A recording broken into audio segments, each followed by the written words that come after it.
अधातु का गुण अब थोड़ा हम लोग पढ़ लेते हैं, जिसमें देखो अधातु के गुण में सबसे पहला जो है भौतिक गुण हम पढ़ेंगे।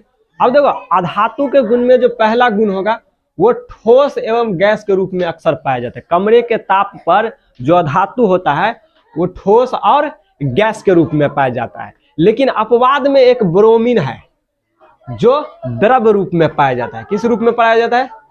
द्रव रूप में। ध्यान रखना है इसको, यही सब ऑब्जेक्टिव पूछते रहता है। तो अधातु कमरे के ताप पर किस रूप में रहेगा? ठोस या गैस। जितना भी गैस होता है ना सब समझो ना अधातु है। भंगुरता यानी इसको पीटने पर ना ये चूर चूर हो जाता है। धातु को पीटने पर तो फैलता था, इसको पीटोगे तो ये चूर चूर हो जाएगा। तो जितना भी चीज चूर चूर हो जाता है, जो भी तत्व पीटने पर टूट जाता है उसको हम लोग अधातु कह देंगे। क्या कहेंगे? अधातु। इसमें चमक भी नहीं होता है, अधातु में चमक नहीं होता है। लेकिन अपवाद में एगो ग्रेफाइट है और आयोडीन है, नमक, उसमें क्या रहता है? चमक रहता है। तो याद रखना कि ग्रेफाइट और आयोडीन मात्र एक दो धातु है जिसमें क्या होता है? चमक होता है। ये उष्मा और विद्युत का कुचालक होता है, यानी उष्मा और विद्युत का ये सुचालक नहीं होता, यानी चालन ही नहीं करता है। बस एक अपवाद हो गया ग्रेफाइट, यानी ये ग्रेफाइट जो है ना सब गुण में अपवाद आने वाला है, इसलिए ध्यान रख लो कि ग्रेफाइट अपवाद आएगा। ग्रेफाइट एक ऐसा धातु है जो विद्युत का क्या करता है? सुचालन करता है, चालन करता है। पेंसिल में जो रहता है उसको अगर तारों के बीच जोड़ दिया जाए तो प्रवाहित धारा करेगा, वो धारा रुकेगा नहीं, यानी तुम्हारा बल्ब जलते ही रहेगा, वो बल्ब रुकने वाला नहीं है। अब देखो द्रव्यनांक और क्वथनांक की बात करेंगे तो वो भी निम्न है, समझ गया?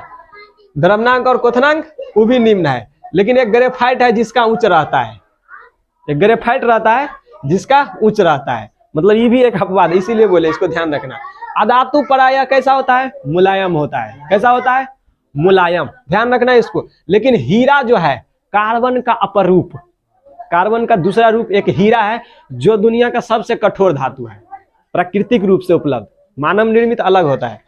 तो ये सर्वाधिक कठोर होता है हीरा, ध्यान रखना इसको। देखो अधातु का घनत्व भी निम्न होता है। जैसे देखो अगर एग्जाम्पल में हीरा का घनत्व देखोगे 3.51 ग्राम सेंटीमीटर क्यूब, यानी इसका अधातु का घनत्व भी क्या है? बहुत ही निम्न है। तो ये सब इसका क्या है? भौतिक गुण। इसमें ध्वनि भी उत्पन्न नहीं होगा, पीटोगे तो टूटिए जाएगा, तो ध्वनि कहां से उत्पन्न होगा?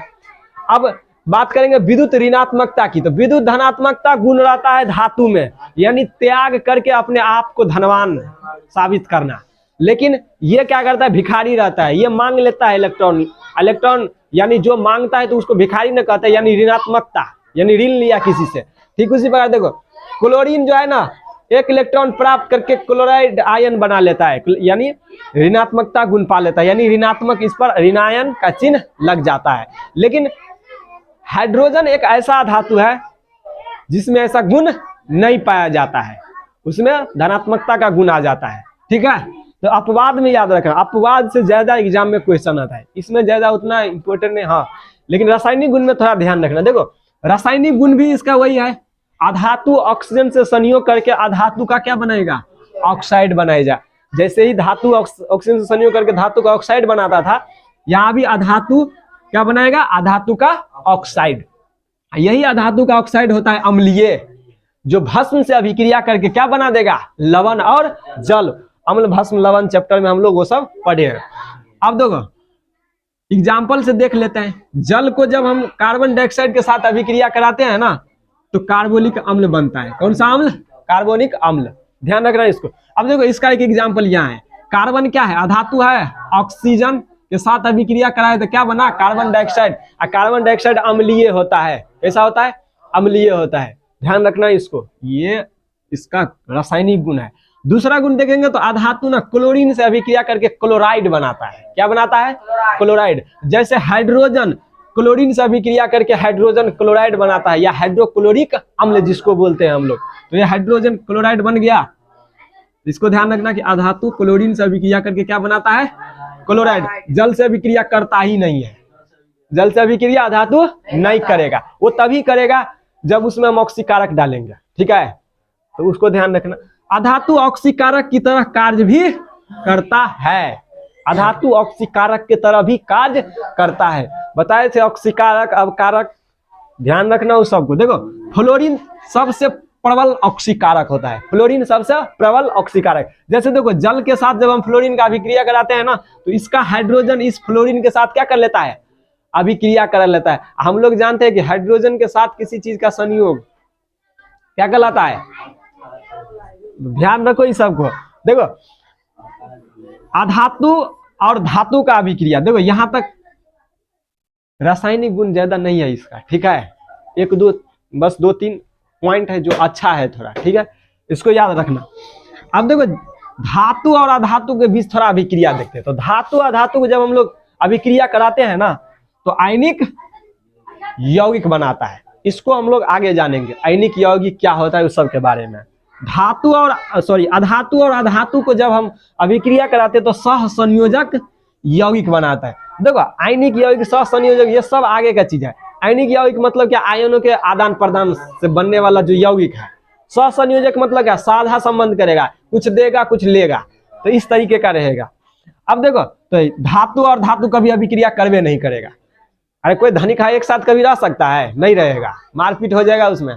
बस वही बात है, इसके पास तो देने लायक रहता है सब कुछ, कैसे कहेगा अपने अगर आएगा ये तो कैसे ये अभिक्रिया करेगा। इसीलिए नहीं, जरूरत रहता है तब तो लोग संबंध बनाता है, जरूरतें नहीं रहेगा तो क्या संबंध बनाएगा, ध्यान रखना इसको। देखो अब यहाँ पर हाइड्रो, ये देख रहे हो, इसको क्या कहेंगे, hydrogen gas, oxygen gas, chlorine gas, ये सब जो हम देख रहे हैं इसको हम लोग क्या कहेंगे, तात्विक अणु। क्यों कहेंगे तात्विक, क्योंकि सदृश परमाणु से बना है। देखो ना 2 ठो HA है इसमें से, कोई तीसरा दिख रहा है, दूसरा नहीं दिख रहा है। इसमें भी 2 ठो OA है, इसमें भी 2 ठो क्लोरीन है, यानी सदृश परमाणु से मिलकर बना है, इसलिए इसको तात्विक अणु।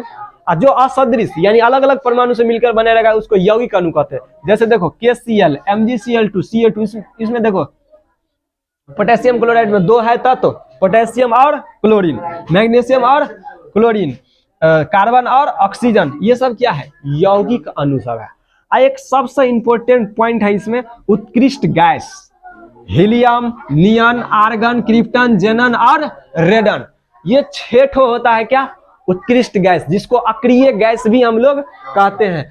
अब देखो ये अक्रिय गैस ना किसी के साथ अभिक्रिया नहीं करता है, यानी देखो दुनिया में जितना भी तत्व है सब चाहता है हम क्या प्राप्त करें, अस्थायित्व को प्राप्त करें, यानी एकदम एक बार कमा ले, आराम से जिंदगी ऐश से गुजारे, मतलब वो यही चाहता है।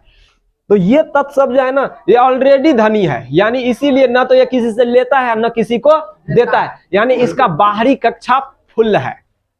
बाहरी कक्षा में जब 8 इलेक्ट्रॉन हो जाए तो वही तो कहलाता है अस्थायित्व, वही तो कहलाता है उत्कृष्ट गैस। ऐसा उत्कृष्ट गैस के बाहरी कक्षा में देखना 8 ही इलेक्ट्रॉन तुमको मिलेगा। जैसे अगर हम देखो ना, नियन एक हीलियम अपवाद है जिसको 2 ही तो इलेक्ट्रॉने रहता है, तो क्या 8 लगेगा, डुप्लेट बनाता है ये।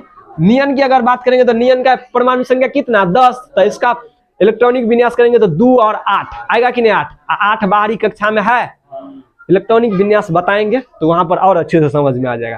तो देखो प्रश्न पूछता है कि उत्कृष्ट गैस अभिक्रिया क्यों नहीं करता है, तो सीधा और सिंपल इसका आंसर है क्योंकि इसके बाहरी कक्षा में 8 इलेक्ट्रॉन पूर्ण रहता है। तो अब जब पूर्ण रहेगा तो वो किसी से क्यों अभिक्रिया करेगी, यानी वो अपने ऑक्टेट को क्या कर लिया जाता है, प्राप्त कर लिया रहता है। ऑक्टेट रूल किसको कहते हैं कि जब कोई भी तत्व अपने बाहरी कक्षा में 8 इलेक्ट्रॉन को पूर्ण कर ले तो वही तो ऑक्टेट रूल कहलाता है, समझ गया। तो देखो ये धातु और अधातु के गुण से रिलेटेड जो भी ऑब्जेक्टिव या सब्जेक्टिव आने वाला रहेगा यहीं से आएगा, बाहर कहीं से नहीं आएगा। और जो आगे का पार्ट है वो हम लोग आगे देखेंगे। बस तुम लोग अगर नहीं देखा है, अगर भूल गया है तो फिर से एक बार देख लो, वीडियो याद आ जाएगा। और जो भी नोट्स है, जो भी चीज पढ़ रहे हो उसको पढ़ते रहो। इसका भी हम देंगे सब्जेक्टिव ऑब्जेक्टिव VBI क्वेश्चन करके। फिलहाल अभी थ्योरी पढ़ लो, ठीक है। चलो मिलते हैं नेक्स्ट वीडियो में।